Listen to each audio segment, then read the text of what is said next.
There, the advance tickets for the Battle of Britain Anniversary Air Show here in September can be purchased from the Visitor Centre also. So early bird discount applies, and tickets, the early bird tickets are available today whilst stocks last, and it's a bit of a trend at the moment in the air display industry to go all advance ticket sales. And I think it's a good one too, because it will lead to new shows coming along if the organisers can guarantee their ticket sales before the day, and that's something that we need drastically. We need some more shows in this country. The heyday in the 80s, where we had probably 30 big air shows in this country, has dwindled off. And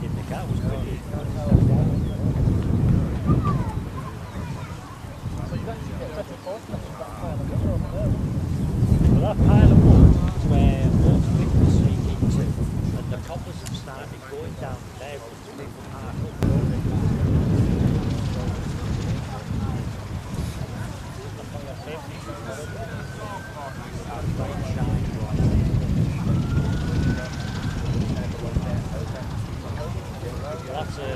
That would be an anti-taxiing condition, and it's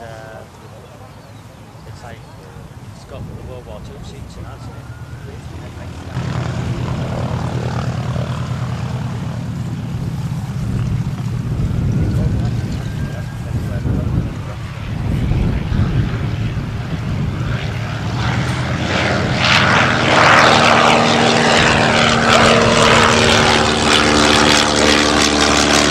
We continue the pleasure flying up until the flight line walks finishes. Really, that's about it.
And some more mundane things like guttering and drainage, which doesn't sound very exciting, but it frees up money elsewhere on site for restaurants. The museum free all year round, as you get access to our Friends of Duxford enclosure, which is opposite the American Air Museum.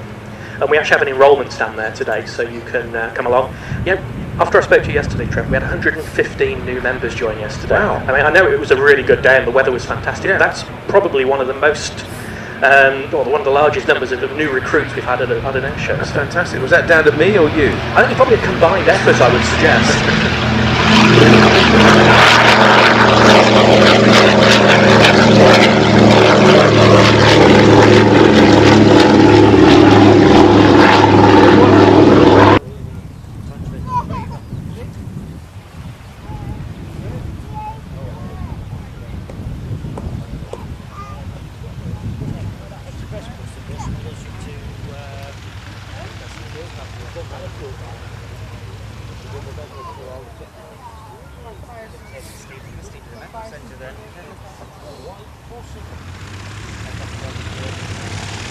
unfortunately, so unable to open. And we maintain these aircraft. They go back 40 years. The first one arrived here, I think, in 1975, and has just celebrated its 40th anniversary of its arrival. That's the Britannia, and the Comet 4, which is in airspace, also arrived around about the same time. So it's been a labour of love for a lot of the volunteers, and over those 40 years we've just celebrated our 40th anniversary a couple of weeks ago, and I think, looking along the line of airliners at the moment, we've achieved a great deal. They're looking very good. Apart from my Whiskey Juliet, the Dart Herald, what's happening to her? Right, the Dart Herald. Yeah, that's our project for 2015, and currently we're working on the interior. The seats have all been removed and they're in the workshops being refurbished. The fuselage there, waiting for you for the next 10 minutes or so. So last chance to get your Flying Legends calendar signed, and also the John Dibbs's book Air to Air, which was launched here yesterday and it is only available here at $7.99 today. To take off quite soon, because the Spit would boil its engine if not in the air and not with a big airflow going inside the radiators, which are located. The first time you fly the aircraft, you find out that the tail wheel is entirely free to swivel from left to right, right to left, and so you guide the aircraft on the ground using the aerodynamics. The brakes are quite exotic in that you don't brake like in American aircraft of the era by pushing on top of the rudder pedals. You have a tendency to look sideways, so you just bank your head on the left or the right, and when the engine starts,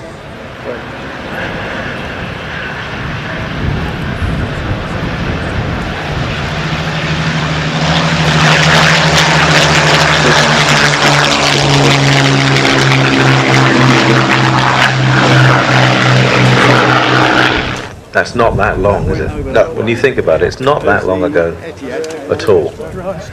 I suppose to a 20-year-old in the audience now, it might seem a long way away, but it's...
Up front you have a Dynamo 4 formation of four Griffin engine Spitfires. The Griffin engine was a very big engine.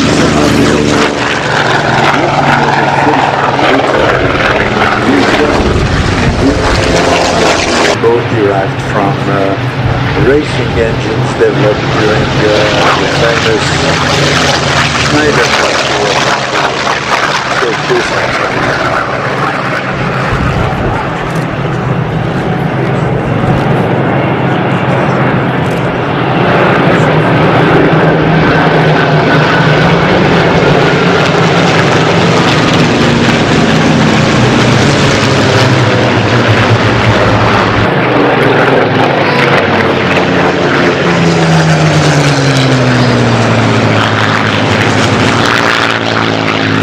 Good morning.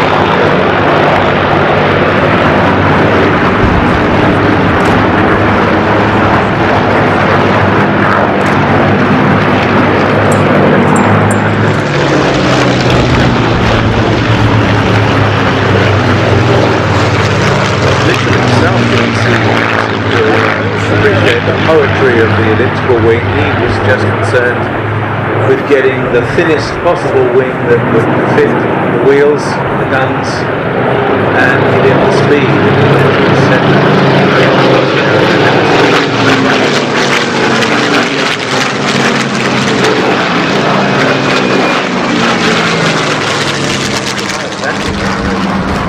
Thought it was a silly night. Yeah. Heard that they were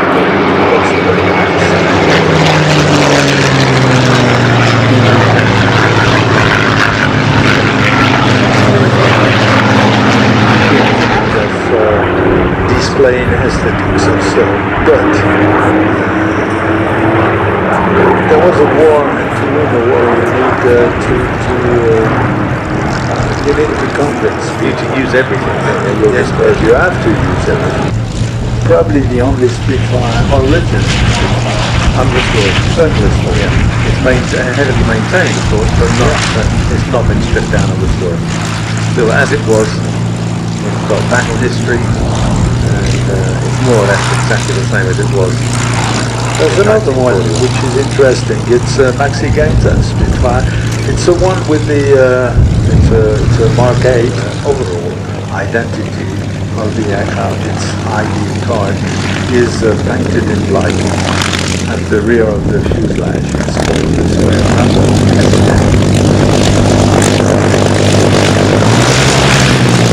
From the right, smelling of salty water.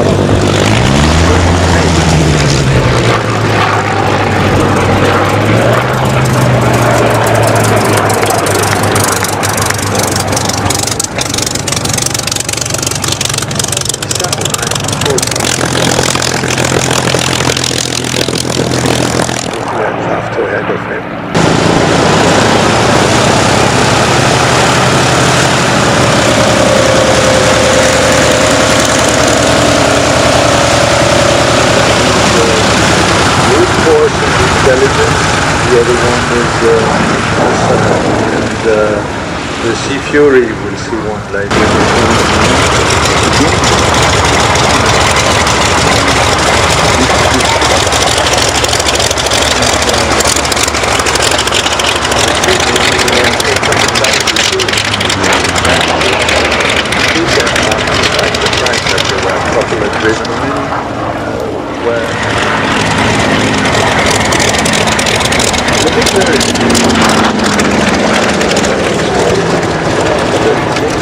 But in fact, they're the same airframe, but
British test pilot.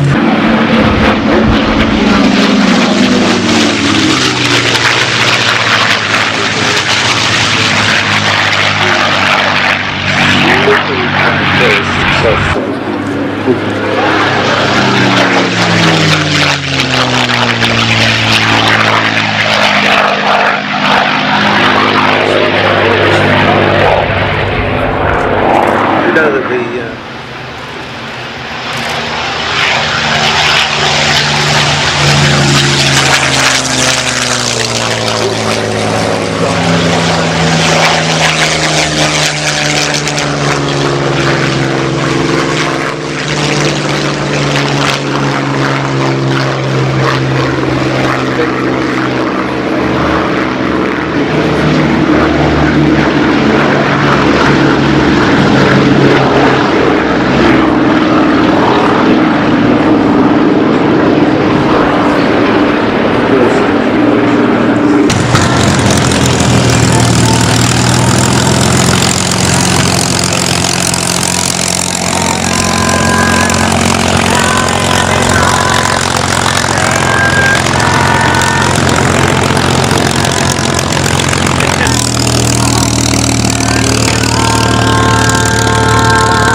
Australia and Manhattan P-51, Sally B, B-17G.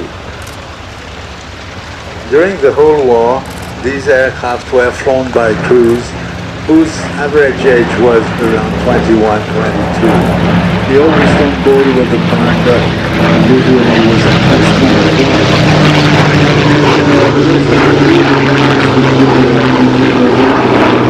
and during the whole war, they lost the flew the same way.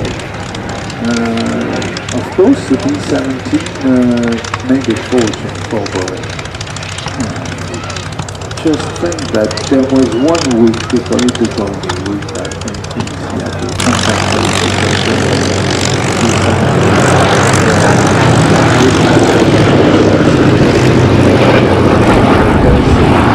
under contract with the Ministry of Defense in the US. In 1 week, they made more than 200.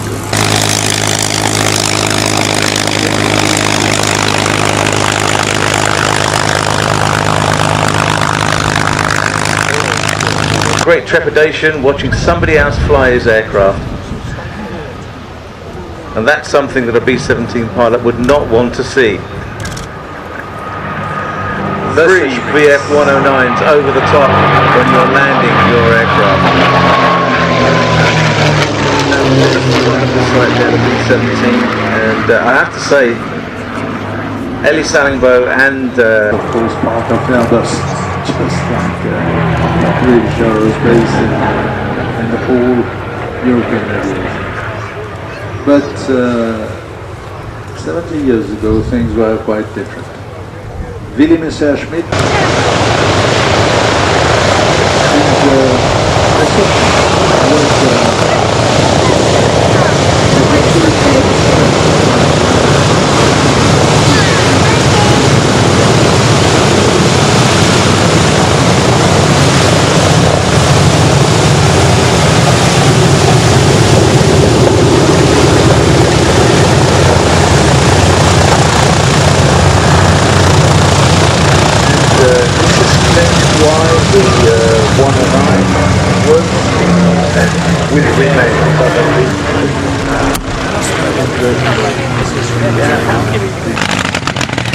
suddenly you have the feeling that you're closing your own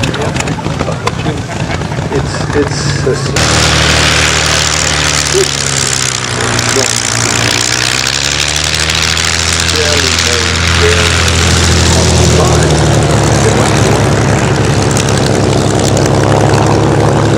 another thing for the German pilot, and went on until 1945 in the West.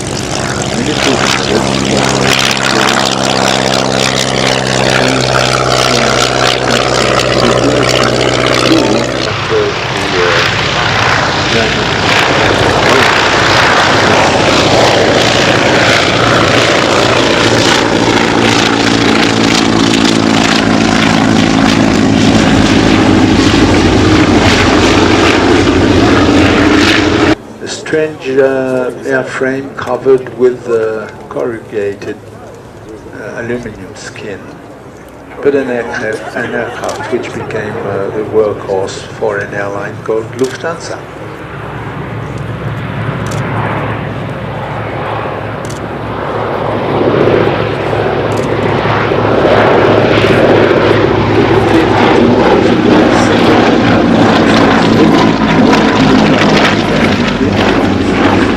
Saves weight and makes things more to Shanghai in 6 days, 7 days,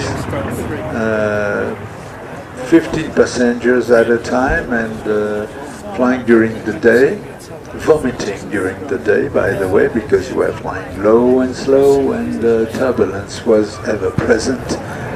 And as Merlin would say that this aircraft was the Germans' answer to the question that was posed by the DC-3 eventually. Absolutely. It was the main thing was is that it was rugged.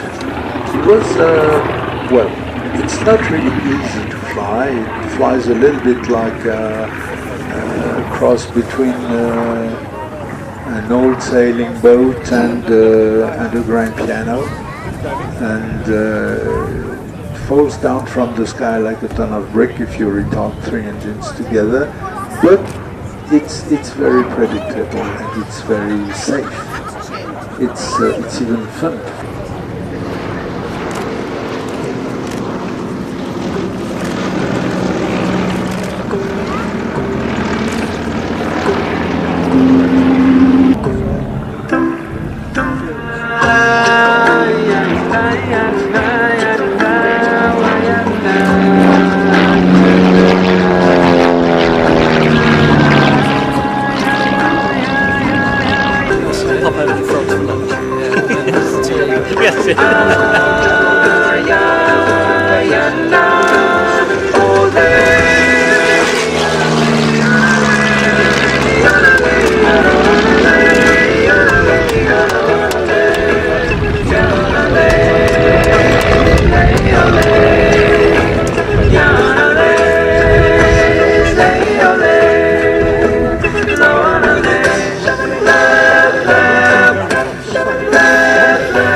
Old Spitfires.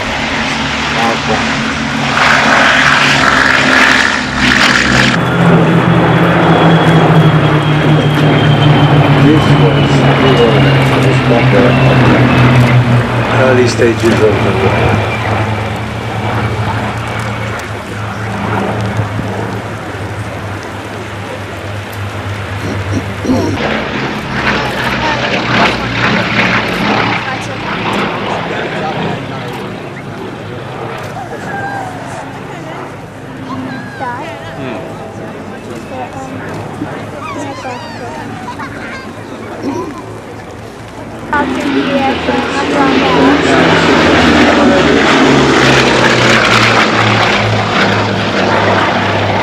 An exercise in ergonomy because some of the control, the vital controls of the aircraft were located on the floor and nearly under the pilot's seats, and it said that it was quite easy to mistake one coming for another.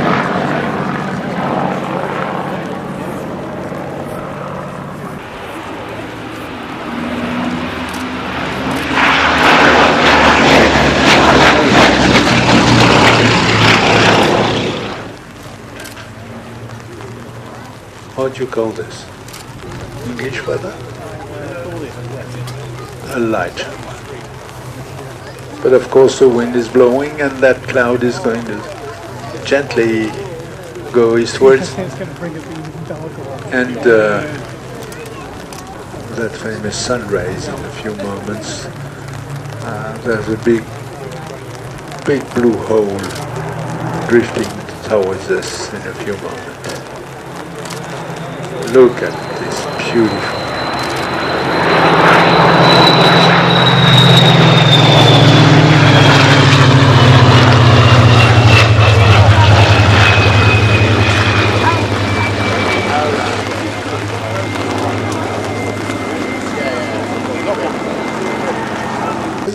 The cockpit is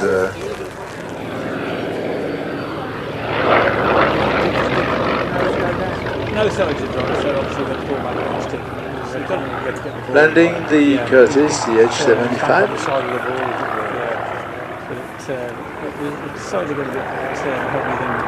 This aircraft was rebuilt from, as I said, bits and pieces, and really a wreck, a real wreck. I mean, when you're of the original Curtis number 82. It's French.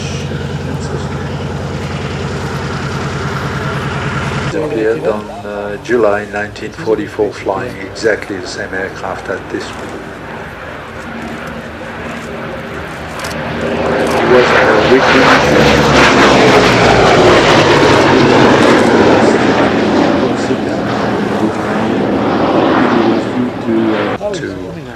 sell the little bits. And here comes the third of our California dream machines. This one is maybe the most famous of them all, and this one is maybe the most important of them, because this is which gave rise to the world, to us cities, to a client.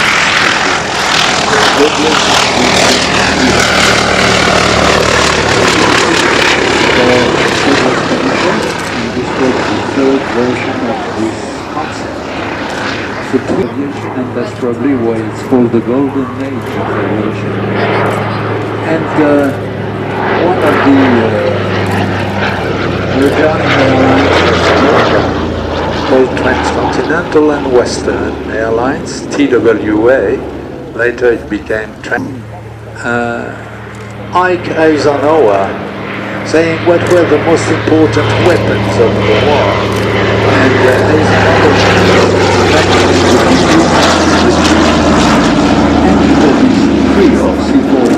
enormous in that he has brought back the idea that aviation can be romantic. And this gentleman is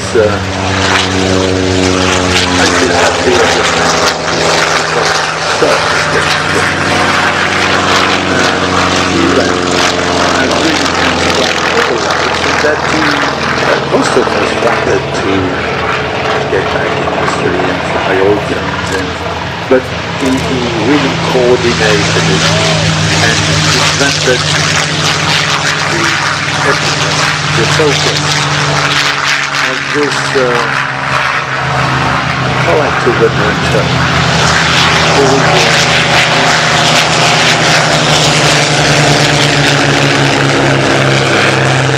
Flying ability.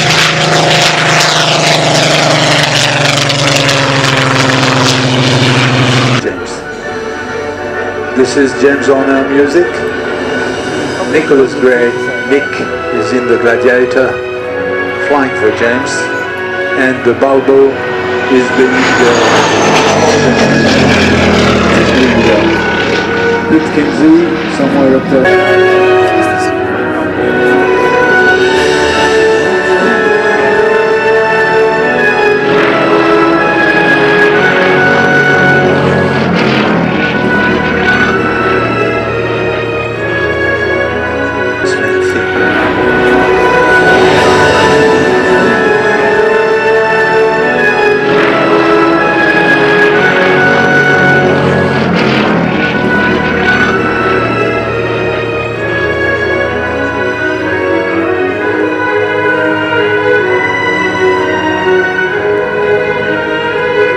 If you're asking, this music was written by James for the Horsemen, so don't try to remember in which movie you heard that.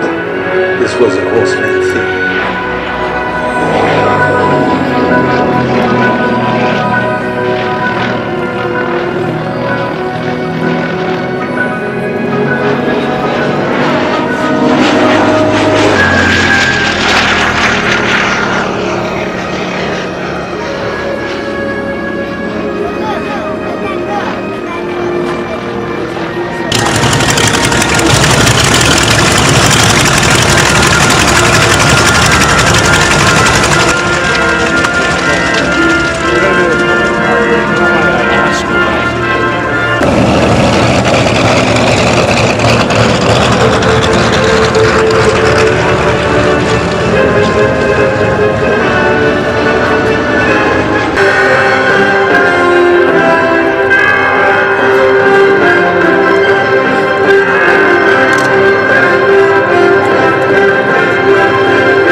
with the number 2 section, which is number 2 section, the P-38, which has already landed, was flown by Raymond Dritten, and the B-25 by Mr. Handelman, and now Nick Gray is landing the Joker, which is today this Gladiator, and elements after elements are going to come over us, and which is on the other side of the hill in front of us, and then number 2, then number 3, and element after element, each aircraft breaks left individually. One, the leader.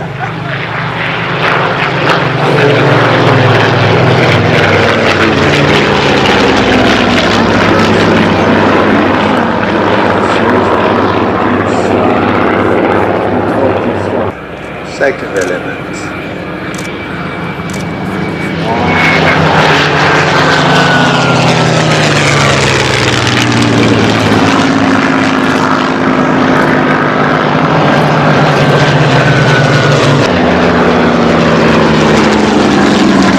Left one to the right, one to the left, one to the right. The important thing is to let it roll until the end of the airfield, because in doing so you know that you're not going to cross the path of an incoming aircraft.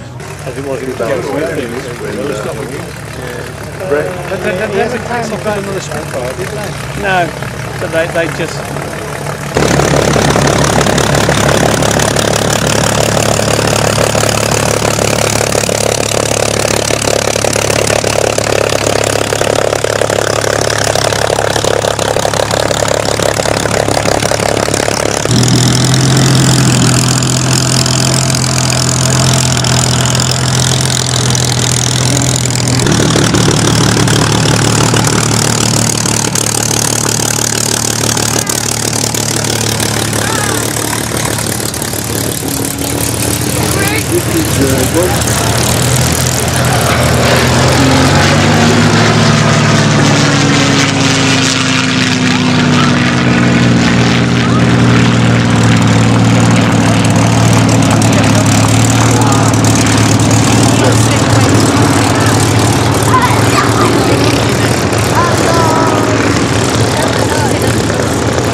Got the rest of the elbow.